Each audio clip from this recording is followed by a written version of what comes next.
Welcome to another episode of Jamming with Jason. All right, everybody. Well, for those of you that are longtime listeners, you will remember my guest today. So back in September of 2022, I talked with Sarah Kalmeta, and we talked about mind, body, and spirit, who you are. So if you haven't heard that episode, make sure and go back to listen to that. But I'm excited. She's one of my favorite people to talk to. We reconnected again on social media and said, hey, it's time to come back. So here we go. So sit back, pop in your headphones, relax, listen to this episode. And then when you finish, make sure that you share it with your friends and your family. And with that, we're going to roll that episode now. Good morning. Thank you, Jason. Good morning, Sarah. You have such a beautiful smile. It's like, I mean, it's just, when I see your smile, I just want to smile, right? I love it. Which is great. So, well, it's great to have you back. I know it's, I mean, on and off the air, we have some pretty intellectually stimulating discussions. So Absolutely. I love having you here. And, you know, I know before we hit record, there were a lot of different things that we talked about. Ooh, this, ooh, that, ooh, this. So we'll see where it goes, right? Absolutely. But yeah, welcome back. And I know, you know, like I said, I kind of took a few notes, but again, we'll just see where the conversation goes. But I was curious because I know before we hit record, you said your word for the year is bright. Yes. And I know, you know, some people, you know, that are listening, you might not have heard of that, but a lot of people will kind of pick a word that kind of represents something they're working on for the year. So maybe, because I know that's maybe a concept some people haven't heard of before. So maybe just kind of explain that and explain, why is your word bright? Because again, that's one of the words that it's like, I love the word, Right. but it's not necessarily a word that maybe a lot of people would think of for their word of the year. Absolutely. No, great question. And thank you for that. You know, I started choosing a word of the year about 5 years ago, and it was a way to focus myself and really think about, what did I want my life to look like? You know, what was it that I was trying to usher in? And so last year, my word was radiant. And it was quite interesting that a lot of people started to use this word in describing me or in commenting on my posts and introducing me to other people, not even having seen that I have used it or that I decided that this was my word. So I thought to myself, oh, it's working, right? I'm getting the message out there and I don't even have to use words. And so this year, when I sat down to really reflect about 2022 and what I wanted for 2023, the word bright popped into my head. And at first I was thinking, well, that's quite close to radiant. Maybe I should choose a different word. But my intuition told me to sit with it. So I sat with it. And I decided to have not only a word for the year, but an intention that's tied to the word. So the word is bright and my intention is space. And when I write that out, I actually put a space between each letter and they're all in capitals. For me, anyone who knows me or follows me, I'm an absolute space geek. Like if NASA came and knocked on my door right now, I'd be like, sorry, Jason, podcast is over. I got to go. I got to go. They want me to be an astronaut. Yeah, You know, or SpaceX, I'm out of here. I'm out of here. Exactly. I broadcast that every time, just, you know, because I know they're listening. Well, put it out there. Put it out there. You never know, right? Yeah. But, you know, aside from that too, we need space to integrate. When we learn new things, when we go through change, when we start something new, oftentimes it's like drinking from a fire hose. And we can't actually embody those results or feel like there's progress without that space to slow down and feel, hey, yeah, this is working. This is good. Take that deep breath, right? And so the word bright for me, you know, when I think of radiant, I think of the sun.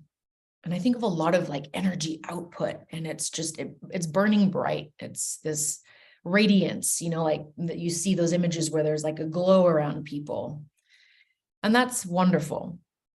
Now with the word bright, it's this inner illumination. So that can still take place, but I don't have to put the energy out. I can just simply be bright.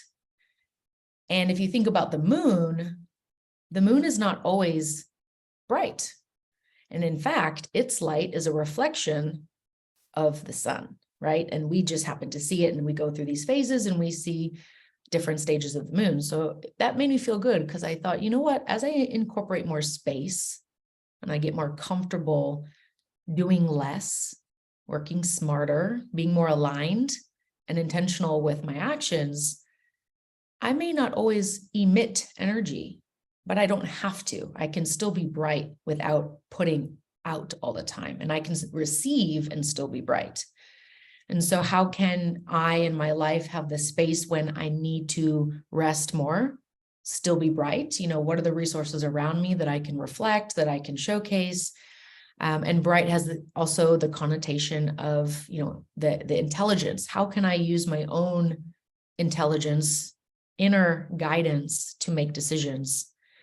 And so that's where I settled on the word for bright this year. And I have to say, a month in, it's been fantastic. It's been a real shift in energy.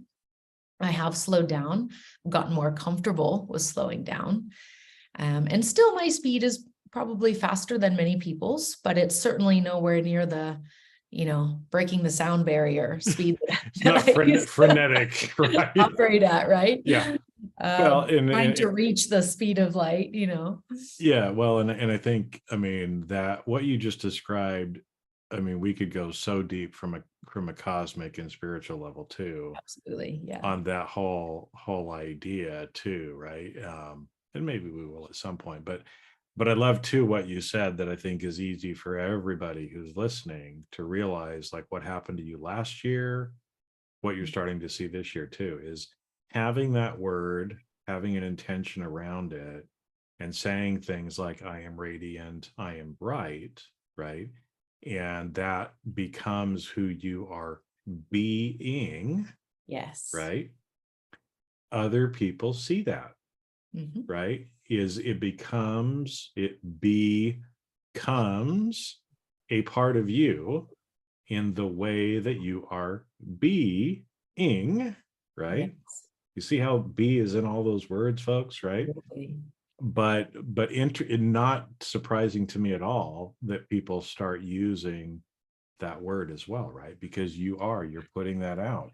People Yeah. are able to see it, because literally around our bodies is an energy field Absolutely. that people can sense. Some people can see more, but everyone can sense the energy around us.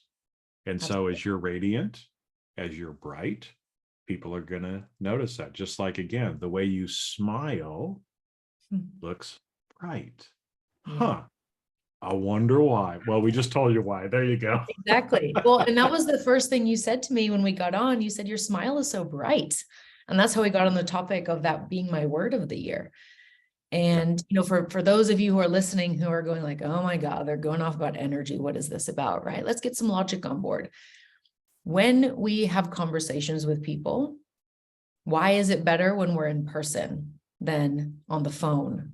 I mean, see, in Zoom, I can only see this much of you, right? I don't know what you're doing under there. I don't know what if your leg is shaking. My hands are up here. I'm not doing anything. Your leg might be shaking because you're nervous. You might have a tick, right? There's all these things that when I'm fully with you and I can have awareness, I sense. I can't always use words. Our brains don't think, oh, their head's cocked. They're clearly interested. Let me keep going. We just have a feeling of, they like what I'm saying. I'm going to keep going down this track, right? And even in the boardroom, we use phrases like, I could cut the tension in the room with a knife when I walked in. It was so tense. We know that, even though nobody said a word and all we've done is just walked into a room. And yet still people get freaked out by this whole energy thing. And we are literally just walking beings of energy. Go back to 7th grade science, my friends. We are made up of atoms, which is protons, neutrons, and electrons. And guess what? 99.99% of that is space. Our atoms are 99.99% space. Your intention in space, right? Which is exactly. Which is interesting, because like you said, I think I'd heard the analogy of, if we took all of the dense matter in our body and truly compacted it to what it is, we would fit in like a teaspoon. Right. And so it's, like you said, 99.9% of even in the atomic sphere, you've got the little electrons going around the protons and neutrons, but the space of that atom, 99% of it is air or space. And so it's a great reminder too for us to hold the space, because we're space as well, right? And Yes. space and NASA. Oh my gosh, see how I'm tying all these things It's all together. How I'm tying these all together. But again, like you said, for the people that are poo-pooing about, oh, that energy bullshit. No, it's physics, folks. It's physics, Exactly. right? Albert And Einstein was a pretty smart guy, you yeah, know? E equals MC squared. That is everything from a matter perspective is energy from a particle, right? Because that's Right. the equation for energy as a particle. There's another one for energy as a wave, and everything is made up of waves and particles, right? And so just like that, that's a great example that you said, right? Like when you walk in the room and you could cut the tension with a knife, Mhm. that's you feeling that energy that's coming off the other people. Right. Just like when I looked at you when you first came on, you had your smile. I could see the brightness from your smile, but I can also see the brightness from your eyes, Yeah. right? There is, but again, I sense that more than maybe some other people do. Right. But whether you sense it or not, it's happening. Whether you're conscious of it or not, it's happening, right? And Yeah. that's how we respond. That's often why we find ourselves in situations where we're reacting in a way that later we are not happy about, or we regret and we wish we would have done something different. But unconscious behaviors were driving the show because it sensed something it didn't feel safe. So the more you build your awareness around what's actually taking place, the easier it becomes to intentionally choose a response rather than knee-jerk reacting. Well, and for those of you that are watching the video version of this on YouTube, you can physically see with your eyes. You can see Sarah, you can see what we're talking about. But even those of you that are only listening on audio, you can also feel it in her words and the way that they come out, right? You're feeling it even if you're not seeing it. Absolutely. And that's why when we listen to music, right, we're moved and we experience emotions because we can sense when we hear someone singing, and maybe it's another language and we've never heard the song before, and all of a sudden we're crying or we're joyful because we can feel what that person is putting into the song, right? And vibration. I mean, we can go down that whole rabbit hole as well, right? And that's all part of it. And so the space is there. All we have to do is allow for it. Well, so I wanted to go a little bit to this idea of intention as well, because I know it's becoming a bigger and bigger deal for me as well. And I know you brought it up as well. I'd never thought too about, word versus having an intention as well, which I thought was really interesting. But let's talk a little bit about intention, kind of how you think of it, why it's so important. Because I'm just going to throw numbers out of there because, 57.3% of statistics are made up on the fly anyway. So there you go. That was one I just made up. But, I don't know. I mean, again, this is just anecdotal, but if I look around at the broader population, probably less than 20%, because again, if you just go with Pareto principle 80-20, it's got to be less than 20% of the people that are actually intentional. And I would guess is probably less than 10%, maybe even down to 1% of the people who are actually intentional, meaning everybody else just kind of goes through life in a zombie state.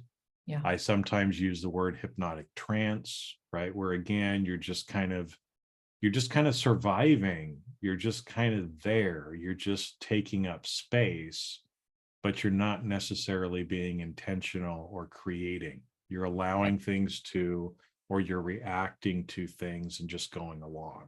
But how do you kind of describe that to people, and what's the power in that? I mean, that's a wonderful question. I think it's very important to put our focus on that, right?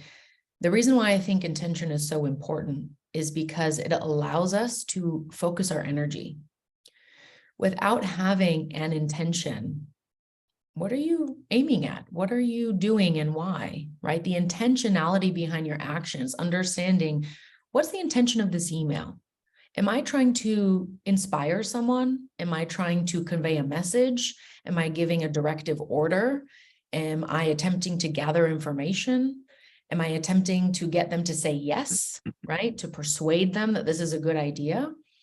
Understanding what your intention is helps you to operate from the right frame to take the necessary actions that are aligned, right? Because we've all heard the phrase, the road to hell is paved with good intentions. A lot of times we think of an intention, but we don't speak or feel the intention. We don't do the things that are in alignment with it because we're in the zombie state. We're just going along, head down on the phone, walking into the middle of traffic, following the throng, like a sea of fish. And that serves its purpose, right? We have all sorts of functions that need to take place. But when we can lift our head up and go, hey, wait a second, this is not the train that I'm supposed to be on. It's going the complete opposite direction. Now we have an opportunity to make a different choice and to go in the direction of our intention and be in alignment and actually see the result of that intention, rather than waking up at the end of the train ride and going, holy crap, I just went an hour in the wrong direction. And sometimes that hour is years or decades of our life. So having an intention and constantly tuning back in, hey, am I on track with this? Is how we can refocus our energy. Without the intention, it's like going for target practice and you're shooting that bow and arrow, but there's no target. So you just shoot them in 360 degrees and, the energy is just expended, but you don't really feel a result from that. Well, I think it's interesting because, that quote, I love that quote too, right? The road to hell is paved with good intentions, right? And so it's more than just hoping, wishing, and praying, right? Because again, I guess sometimes people think of it that way, but there has to be some action behind the intention. And I think a lot of times that's what people kind of lack, right? Is it's like, okay, where do I want to go and why do I want to get there? And now I've actually got to do something about it, right? Because if we don't, then we just continue to stay in that zombie state of, oh, it'd be nice to lose 20 pounds. Oh, it'd be nice to have a different job. Oh, it would be nice to be in a different relationship, right? And so but most of us stop there, right? Yeah. And we've actually got to go and do something about it. I guess it's like your example with the intention on the email, right? Well, I have an intention to send an email to help inspire people and give them hope. Great. Are you going to start typing on the keyboard at that point? Or are you just going to stop there? Right. So there has to be some action behind the intention, I guess, too. Absolutely. And the intention helps you to be in the being, right? Because a lot of times we have the wrong order of operations. We think do, have, be. When I do this thing, then I will have this result, and then I will be successful, happy, whatever word we want to put there. But when we can flip it around and we are being successful, well, then we can do the action that a successful person does so that we can have the result of the outcome that we're aiming for, right? And so it's just sometimes moving the ingredient around. If you take the word reaction, for example, I learned this from my coach, Jason Dries, and you move the letter R, instead of having at the beginning, you just move it over a couple places. Now you have the word creation, or excuse me, the letter C. You move the letter C over, right? So reaction. Swap it to first place. You swap it to first place, yes. So when you have reaction, R is first, C is, fourth. I think. I'm trying to spell and do math at the same time. Well, yeah. So C would be in the fourth position. I'm writing it down so I remember. So yes, C would be in fourth position, but you moved to first. When you move it to first, all of a sudden you've got creation. You just had to move the one letter. And so instead of reacting to your environment, you're creating things, instead of running away from this challenge because it's scary and you're reacting to it and, you don't know what to do or how to do something. You can instead face the challenge and you can create a solution. You can create a new opportunity for yourself. I love that. I've never heard of it that way before, but it makes it makes so much sense. And it kind of goes back to what we've been talking about, right? Is it's like, are you going to be a person that just reacts, or are you going to be a person who creates, right? Yeah. And so many people bitch and moan about how bad my life is. They get in this pity party and despair and depression and everything else because they're just reacting to or allowing life to happen to themselves, as opposed to somebody who's actually going out there and creating something. They have an intention and they actually create something from it, right? Or Absolutely. again, maybe if there's some situation that happens, right, you can choose to just react to it, or you can create and kind of influence what it actually is, right? So like if you came back to me, you were mad at me for something, because sometimes I do stupid things, let's say, right? So you're angry at me and you let me know that you're angry at me, and I can't imagine doing that because I know you. But let's say that happened, right? Because just to have an example, right? Well, at that point, I could choose to react back to you with anger. Mhm. And I could start yelling back at you, or I could create something different, right? I could take that anger. I could say, you know what? I love Sarah. She's a beautiful person. I know that she doesn't necessarily mean, or that's not her intention behind why she's doing it. Let me give back. Mm, Let me give back something else, right? Because the reason she's probably angry with me is maybe she's scared about something, yeah, right? I mean, how many times when parents yell at their kids, they're just and even terrified, they're scared that the kid's going to get hurt, right? and so that, they yell at them. Some, in the old days, you get swatted on your butt, like, don't play in the street, but it's not that the parent is mad, they're just so scared Right. that it comes out as anger that way. And I think a lot of us do that, right? So are we going to react with anger, or are we going to react, or are we going to create something different from even situations like that? Yeah. I was reading something the other day, and it was the invitation was to, like, if there's someone that you don't like in your world, anyone that you've had beef with, or you don't like the way they do something, and they really annoy you, then it was this, I forget exactly how it was phrased, but it was basically saying, well, you haven't found what you like about them yet. You haven't given them enough time to see what you have in common, because guaranteed you're going to have something in common, even if it's only that you're the same gender or the same nationality, or you both played the same sport in high school, but there will be something you have in common. There will be some common ground. You just haven't found it yet. So can you create an opportunity where you can? And so the word yet, adding that to the end of your sentence, like, I don't know how to do that yet. Yet. It opens the door of possibility. Like, I don't know how to ride a motorcycle yet, but I will someday, because that's one of my intentions, right? And we can use this word in a very powerful way, especially if you're thinking about, a solution to a problem at work, or, maybe you're going through a change. You may not know how to do it or what to do yet, but you will, because you're a smart, resourceful being who's made it this far in life. And let's face it, if we've made it past like the age of 5, well, then we figured a few things out. Our parents were successful in making sure we didn't murder ourselves, and we learned along the way, right? So understanding that even when you don't have the answer yet, there are ways that you will be able to find the answer. And because you know how to use the resources around you, you'll be able to find it. It's not if, it's just when.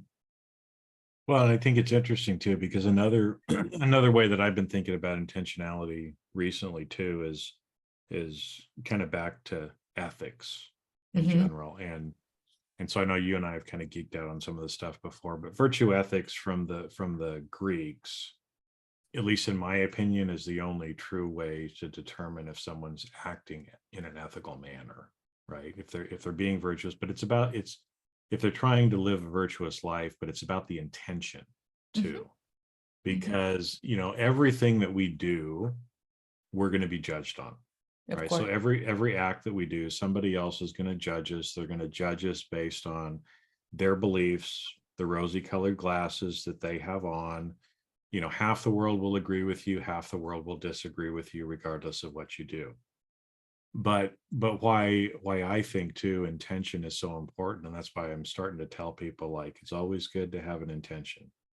Yes. Is, let's say I do something that hurts your feelings, right? Mhm. Maybe I say something that could be viewed as being offensive. Well, if my intention is to offend you, that's probably not the right thing for me to be doing, right? So as the actor, I should be conscious of my intention, right? Mhm. So I'm always having a virtuous intention behind all of the actions that I'm doing, right? Kind of like we talked about before. But also from the person receiving, I found it, at least in my own life, when I start asking the question of, I don't think that's what they intended, so why am I taking it that way? Right? Like, Yeah. I always love to tell people, Jason, you offended me. And it's like, I didn't offend you. You chose to be offended, right? Correct. Because again, it was not my intention to offend you. So maybe you should ask the question, why does that offend me?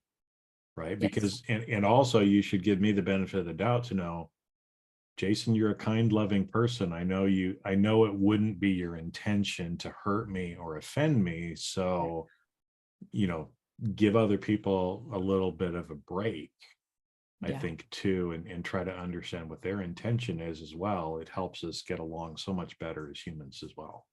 Absolutely. I think that, you know, asking that question, why am I offended by this, helps you to self-reflect and gain awareness. Again, it's about safety. Maybe it offends you because you don't feel safe in that response. Maybe that type of expression was frowned upon in your upbringing. And so it doesn't feel safe. And so you're having this bodily reaction. But curiosity is the balm for all conflict. Because as soon as you can switch it from, hey, they're doing this thing to me, right, which is a finger poking exercise, and we all know how that goes, it becomes this, inquiry where you can then put down the assumption, right? Because when we assume, we make an ass of you and me. It's a great little math equation to use with your kids and your teams. So we remove assumption and we stop creating stories in our head, the fabrication. Nature abhors a vacuum. So when there's empty space, we're going to fill it. Our brains are going to fill it. If you read a sentence and there's the letters are all backwards, our brain sorts them back out, right? It's amazing what happens. But then this curiosity, being able to ask the question, hey, I'm not sure that was their intention. Let me go find out, allows you to then have a much more constructive interaction. And it also helps you to challenge your mental models of the world, because at the end of the day, how we are being and how we are acting is based on our mental model, which a lot of the times are assumed, and we haven't actually checked in on, hey, is this really how the world works? Or did I decide this when I was 8 years old and now this is how I've operated most of my life? And so asking those questions helps you to reflect and choose, just like you would your clothing, what feels good. What would you rather be doing, right? It doesn't matter that you've done this for the last 40 years. How would you rather see the world? I just came across this word yesterday because I had asked people what their intention for this year would be. And it got reactivated somehow. I posted on January 11th and someone must have seen it and commented. Now all of a sudden it's back in the algorithm and people are talking.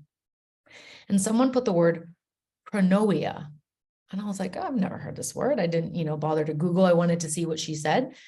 And she said it's the opposite of paranoia. When you have paranoia, you think the world is out to get you. When you have pronoia, I'm not even sure if I'm pronouncing it correctly, it's when you believe the world is conspiring in your favor. Now, I don't know about you, but I would much rather have that view and mental model of the world. Yeah, than the other. Well, and I think that's interesting, the challenging of the mental models, because I know, you're Sarah the pivoter, right? And I think a lot of times, I know for myself as well, that sometimes we're afraid to make changes. Sometimes we're afraid to pivot. Mm-hmm. because we're so indoctrinated into some of these mental models that we have, that we're afraid to make the change, right? And so, just like you said, the pronoia versus paranoia, which I got to look up the spelling of that because I love that too. Because a lot of times we feel like we're supposed to go one way, right? But everything logically tells us no. Everything in the mental models and structures tell us no, right? How do you kind of help your clients kind of work through this, or how do we kind of deal with some of this? Because again, I think that ends up holding people back a lot of times. And I know even for myself, I mean, literally sometimes it will be years, right? And I'm getting faster at it, right? Yeah. I'm getting faster at it. But to where there's a lot of times we have these mental models that are just holding us back because we feel like we can't do it, or, that's just not what you do, right? Well, instead of looking at what you do, looking at who you can be, right? We often go into the paranoia, the what if, and all the things that could go wrong. Switch it around. What are all the things that could go right? So there's a improv technique in theater that's used. It's called yes and. And this is something that I subscribe to in my life. And in the last 2 months, I have been saying yes and.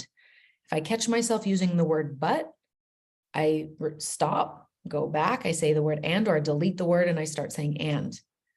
Because when you use the word but, it negates the first part of your sentence. I really like you, Jason, but are you gonna listen to anything that are you gonna pay attention to the fact I said I like you? No, you're just going to focus on the second part of the statement. So when I say, I really like you, Jason, and I think it'd be awesome if you did this. Now, all of a sudden, that same feedback, you're going to go, yeah, that sounds like a great idea, rather than becoming defensive and having to prove that you're right. Because that's what happens, right? We always want to defend our position, because my coach on this mastermind I'm in on Monday, Nicole Sheree Hesse, she's just gotten married. She was talking about, being right creates safety. A lot of times when we can prove ourselves right with something, we confirm the mental model that we have. And so therefore it's safe. I proved this right. I know it to be true. I'm safe. I know how to operate in this environment. So how can you instead prove the new mental model right? Yes, and. What are the ways that you can prove the new mental model right? Because as soon as you accept, with logic on board, the new mental model, change is like that. And she likes to say this, and I do too, change doesn't take time, it takes intention. So if your intention is to be different, to live life differently, once you choose a different mental model, it's that easy. And I want to take us way back when we were learning to use the toilet, when we're becoming potty trained. Some of us still have not been.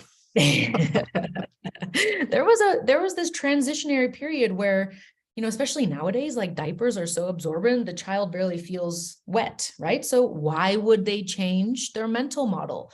Why should they get up from playing and go use the toilet when they could just sit there in comfort and continue to play and uninterrupted, right? It's not until the parents go, right, no more diaper for you, I'm putting underwear on you. And it is no longer comfortable for them to sit in, their excrement and their urination and feel wet and, oh, what's this? I don't like this. That they go, okay, wait a second, I feel a feeling. I know how I don't feel the other feeling I don't like. I got to get up and go to the toilet. But we had to show them why the new mental model was preferred in order for them to make the decision, hey, yeah, that mental model is way better. I don't want to sit in this. So it's the same thing for us. How do we prove the mental model that we prefer correct? What are the small things that we can prove right about it? Because just like we can prove ourselves right with the world sucks and everything is out to get me, we can also prove that the world is amazing. I mean, When's the last time you were grateful for your feet, walking you around all day long, keeping you active, right? When's the last time you were grateful for your hands to be able to write your own name, to be able to type on a keyboard? When's the last time you were grateful for your lungs to allow you to breathe? How many people are out there on ventilators right now who have broken hands and wrists that can't type, or that live in chronic pain, that are in wheelchairs? And I'm not saying compare your situation to them. I'm saying, can you have gratitude for what you do have? Because that will also start to shift your awareness into the things that are going right. And so I always, I start small, and we got to make it bite-sized, snackable pieces. And we have to do them consistently, right? You're not going to do something if it doesn't taste good, right? The child's not going to go to the bathroom in the bathroom if it doesn't feel good. As soon as they are put in underwear, it feels a lot better to go to the bathroom than it does to go where they're sitting in their current clothes. So make it tasteful, or like tasty, I should say, and not too much of a mouthful. Because we all know what happens if we take a really big bite, right? We might choke on our food, or maybe we don't even taste it because there's too much happening. When we take those small bites and we can really savor it, and we go, this is the best brownie I've ever had in my life. This is the best hamburger. It's a much more enjoyable experience. We release dopamine. So our brain goes, hey, I want to do that again. And dopamine is responsible for your focus, your motivation, and your drive. So when you combine that bit of science with the intention, then it can be very easy to change your mental model. Well, I think it's always interesting how a lot of times our conversations kind of come full circle too, right? Because earlier we were talking about people being in zombie states, right? So it's the effect of, like sitting in one of those absorbent diapers. Yeah. And hey, it's comfortable to be right. It's comfortable to just be in the routines all the time. It's comfortable never to challenge mental models, right? And so I think that's why so many of us just kind of sit there and sit there and sit there, right? Right. But like you said, it's easy enough to start proving the new mental models if we just play with it, just try it a little bit. Yeah. Or again, a lot of times people won't change until they get put in a place of pain or discomfort, Right. which is like you're talking about with the potty training. Is it's like, nope, now you're going to wear big boy or big girl panties, and if you choose to not go to the toilet, you're going to be sitting in your filth, literally, right? Right. And sometimes for us as adults, it takes us sitting in our filth for a little while before we're willing to, or the uncomfortableness is enough that we decide that we want something else. How much better if we don't have to do that, right? And if we take some of these little things, because mental models and structures in general, the older I get, the more we realize how much we are lied to in society, right? Absolutely. And that so many of the social constructs, so many of the mental models or structures that we live under are put in place as a way to control us and keep us in a particular area. And it's not necessarily what we want or who we want to be, right? And like you said, what if we could just be happy, right? And what if being happy meant going against some of those mental models, right? If you need to go against the mental model to be happy, then go against the mental model and see what you feel like, right? Take the little bite of the brownies, test it out, see how you feel. Life is just a big science experiment. There are models in medicine now that we didn't have 50 years ago, but those models of medicine 50 years ago were the best at the time. And then we got new data, new information, and all of a sudden, what was great before, like bloodletting, is no longer practiced because it was realized that this is not a good practice. There are other benefits. Wearing gloves, a sanitized environment, right? This was not part of the practice before. It is now. And we know very quickly, if we go back to that other model, it's not going to work very well for us. And so it's part of evolution. It's part of growth. It happens generationally. I mean, I'm going to use an aviation example because I work in aviation. In the 70s, it was like the glory days of aviation, right? Pan Am and all this stuff. And at that time, you would fly with at least 3 pilots in the cockpit and a flying engineer. And they would always talk about, man, we'll always fly this way. No way they wouldn't have a flying engineer on board. You don't often have a flying engineer on board. And we have 2 pilots in the cockpit, unless we're on a long haul flight. And then there's, crew rest and all these other things we don't need to get into. But that has changed.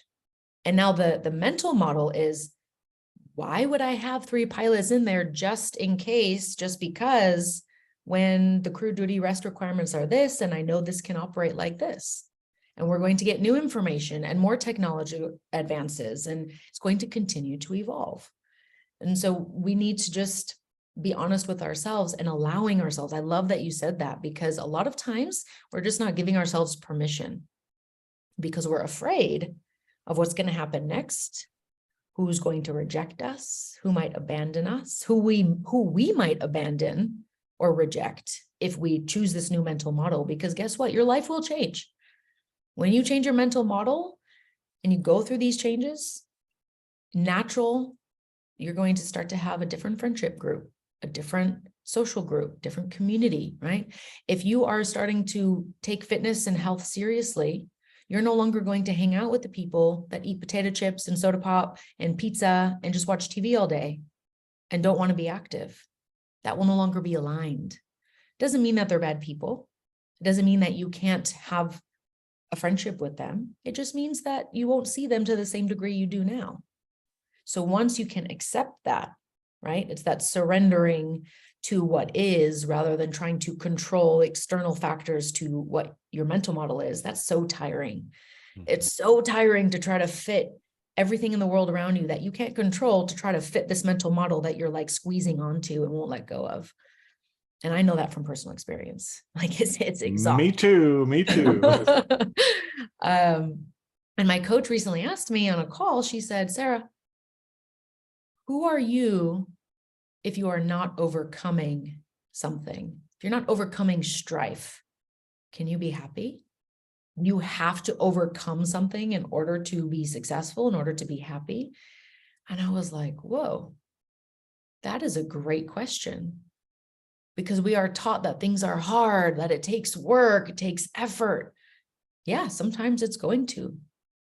But can you allow yourself to have periods of ease and rest and recovery? Most of us can't, because we have the mental model of it takes hard work. You have to work hard for money. You can't, no rest for the wicked, right? And so the mental model is forcing us into busyness even when we don't need it to be. So what do? We go create chaos. We go create a problem. We pick a fight with our partner. But if we chose a different mental model of, yes, I can just be here. I don't have to climb the mountain today. I'm going to rest at base camp. Then all of a sudden you can experience something very different. Mm-hmm.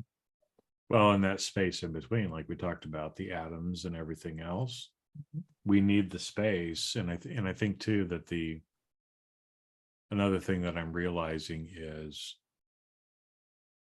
we kind of made reference to it, but we do not realize the true impact that we can have in this world just by being happy.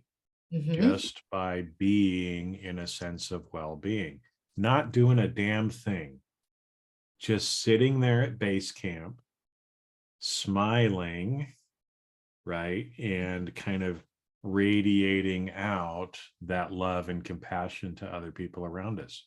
Absolutely. You don't have to do a damn thing. Nope. You don't have to say a damn thing. But that has a huge impact on everybody else around you without doing anything.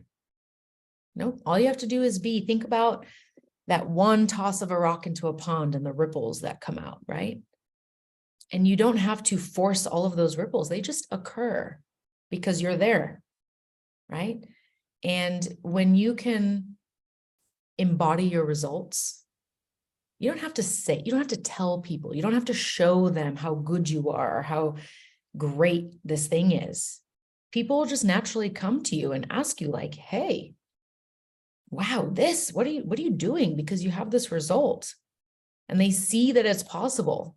And so that makes them curious. Well, how can I do that too? You don't need to go and tell them. They see it, right? And that is the most powerful thing, right? Actions are louder than words. The intention helps to align our actions. And I've seen it in action with other people. I've felt it in action within myself. And when those internal shifts all of a sudden lock into place, and I am being that result rather than intellectualizing the result, it's a very different interaction with the people around me. It's a very different level of conversation. There's no need to convince anyone, right? I'm not trying to pull them towards me. I'm just being myself. I'm being that result. And that's inspiring them to ask the question. It's kind of like you can lead a horse to water, you can't make it drink. I could tell you until I'm blue in the face what's worked. But until you see the result for yourself and feel, hey, yes, there is a palpable change, then you get the inspiration to ask, hey, maybe that might work for me. What's something I could do? Let me take a sip of water. I'm just going to take a little sip. I don't know if I like it yet. Right. And then that's how we can be that ripple effect.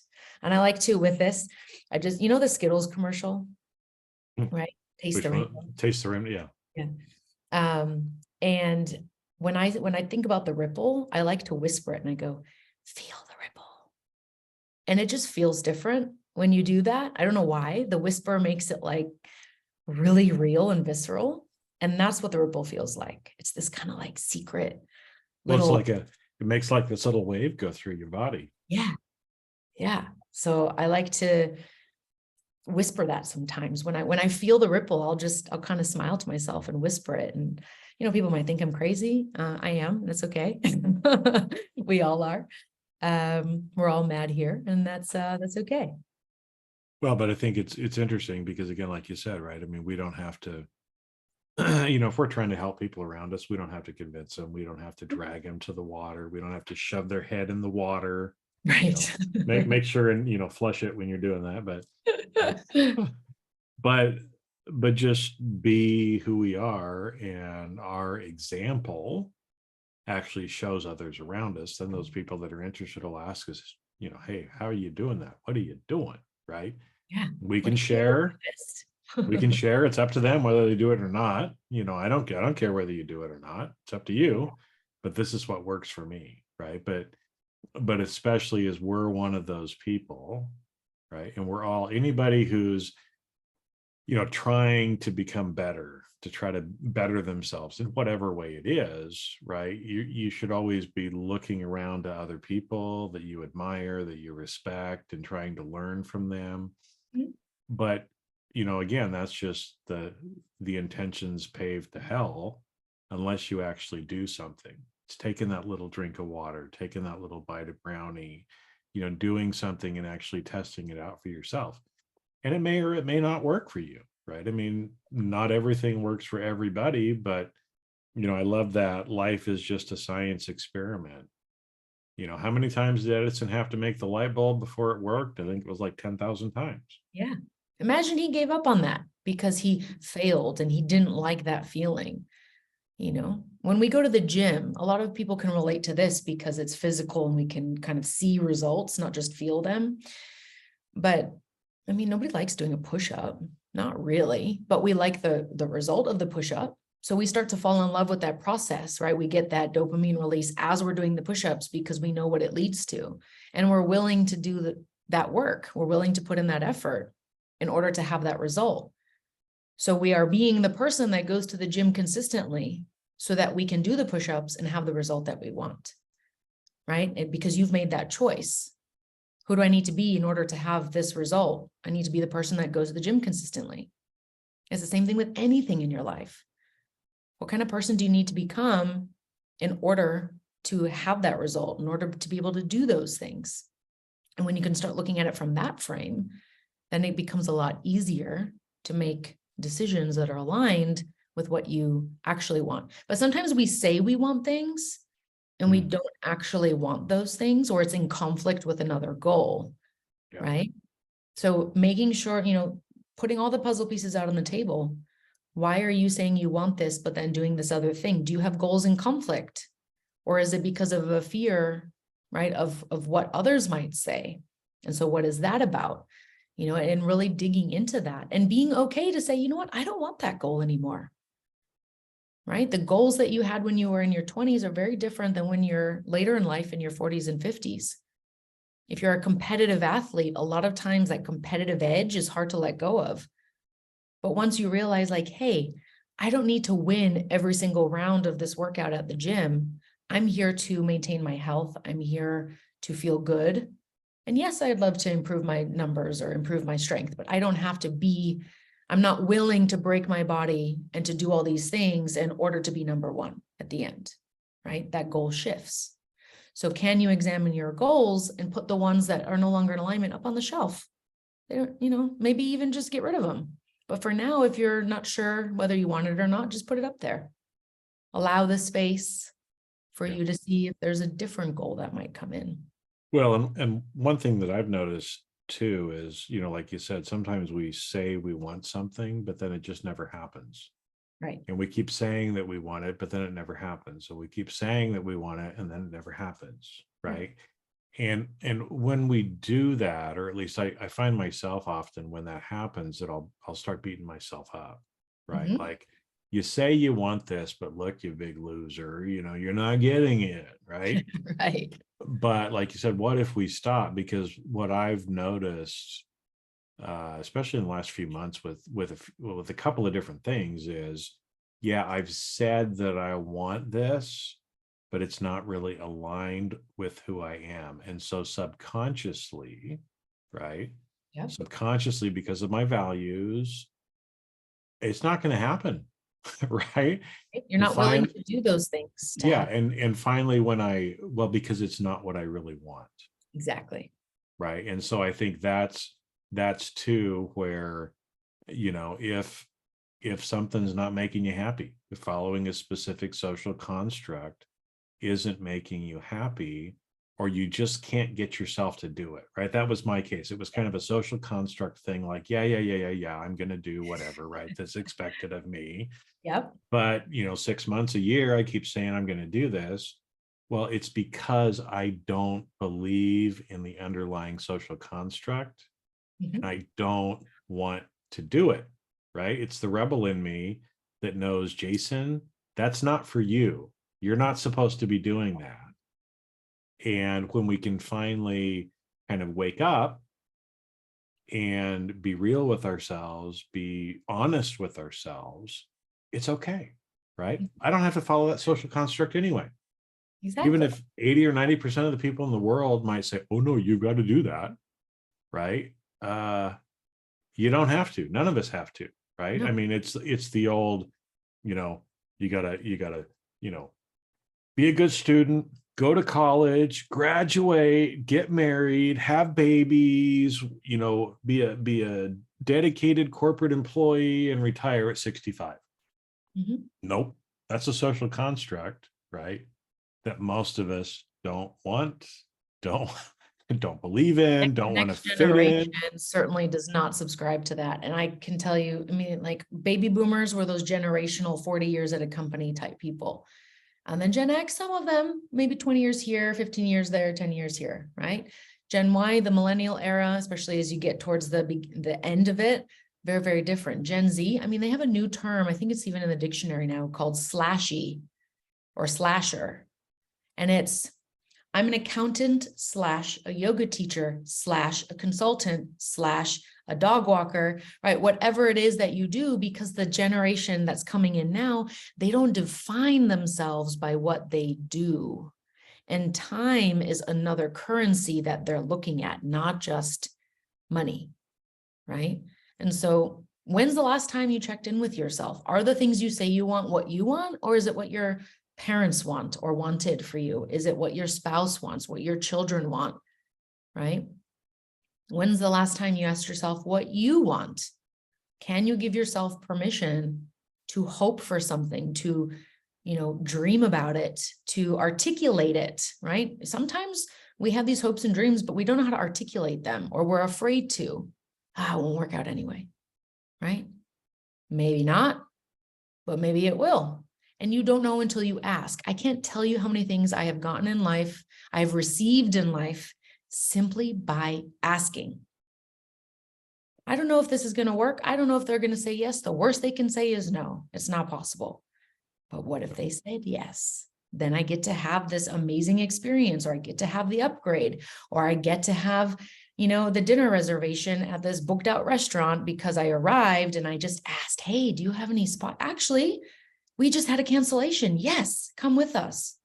Meanwhile, it's a 3-month waiting list if I just tried to call and make a reservation. And so that's all you need to do. Get comfortable with the word no, both in saying it and in receiving it. And that is going to be how you build up your resilience and your skill set to be comfortable in the unknown. So when the changes come, when the pivots come, it's not so scary. Yeah, because if you don't ask the question, the answer is always no. Absolutely. If you ask the question, at least you get to a 50-50 probability. Mm-hmm. Right. And you have awareness. You start to learn what's the construct over here, right? You'll get more information. It's all information. It's all data points for your big life science experiment. Well, Sarah, thank you. As always, there's a lot of little breadcrumbs in here too for people. This is another one of those episodes where a lot of the things that we talked about too at a surface level, there's a much deeper meaning to it, folks, as you're listening. And you could listen to this a few times and you'll get different things out of it each time. And again, part of that's because of kind of the awareness, right, that we were talking a little bit about through here too, right, is sometimes only certain things are brought to your awareness because that's the time you need to hear it. And so I'm sure that there's been something that Sarah has said today that went, ding, hold on, I needed to hear that today, right? So don't just intend to do it, but I guess go out and do it, right? Put some action behind it as well. So Sarah, thank you. I mean, how, final thoughts from you, and then how people can reach out to you as well. Yeah, absolutely. Thank you. Final thoughts would just be for anyone who's listening to this, whether it's right after we recorded or, you're listening again for the second time. Where in your life have you been having some resistance? And can you play with the concept of saying yes to whatever that is? And just play with it at first. And imagine what will happen when you say yes to this thing. And start with the small things. What if I just said yes to that person who's asked me out on a date 5 times? What if I just said yes to my boss who wants to put me in this new position to help me grow, but I'm scared I don't know how to do it or if I'm good enough? What if you just said, yes, I am willing to do this, and I would like your help to teach me along the way. Yes, I will go on this date with you, and I'm looking forward to getting to know you, right? I invite you to bring yes and into your life. So those are my final thoughts. And then if people would like to reach out to me and connect, my handle on all social medias, you can find me at Sarah the Pivoter. And you can go to sarahkalmeta.com. That's my website. Feel free to send me a DM on the message platform of your choice, and we can have a conversation. Yeah, thanks, Sarah. And as you said that too, and the yes and I'm trying to remember the Jim Carrey movie. Oh, the yes man. Yeah, he could only. Was it called Yes Man? It wasn't called Yes Man, but it was like he couldn't use the word no. He couldn't use the word. Yeah, he had to say yes. He had to say yes to everything, right? And it really is amazing. I mean, it's a funny movie. It's a comedy. There were some mishaps and all this other stuff, right? I mean, that's what it's intended to be. But that is a hugely powerful concept of what if you started saying yes more often, what could actually happen in your life. And I'll guarantee you a lot more possibilities than you saying no all the time. Life becomes amazing when you say yes. I've experimented with this for the last 2 months. And I can tell you, I've had my intention and my focus, and I said yes. I had a consulting opportunity, and my first instinct was to say no, because I wasn't sure if I could deliver. But I decided to say yes and find out if I could deliver. Had the conversation, felt that I could, did the project, they paid me up front. And imagine I just ignored the email or decided to tell them, no, I can't do it because I was just too afraid. I chose to say yes and it had a wonderful result. And since that point, I've just been saying yes and figuring it out, right? It's, what's that guy, Richard Branson, right? You interview for the job, you say yes, and you figure it out along the way. And that's really what life is. We figure it out along the way. So say yes. Yeah, because so many stories of successful people, that's what it is. It's yes, and then they figure out how to make it work. So what if you did that in your own life too? So exactly. great episode today, Sarah. So thank you so much. Thank you, Jason. Thank you for coming on. We'll probably have to have you back too, because I just love talking to you. Absolutely. If you can put up with me. It's a date. We'll make sure we put it in the diary. All right. Hey, thanks. And so everybody go out, be more intentional, start saying yes more. And we'll see you in the next episode. Thanks, everybody. Thank you.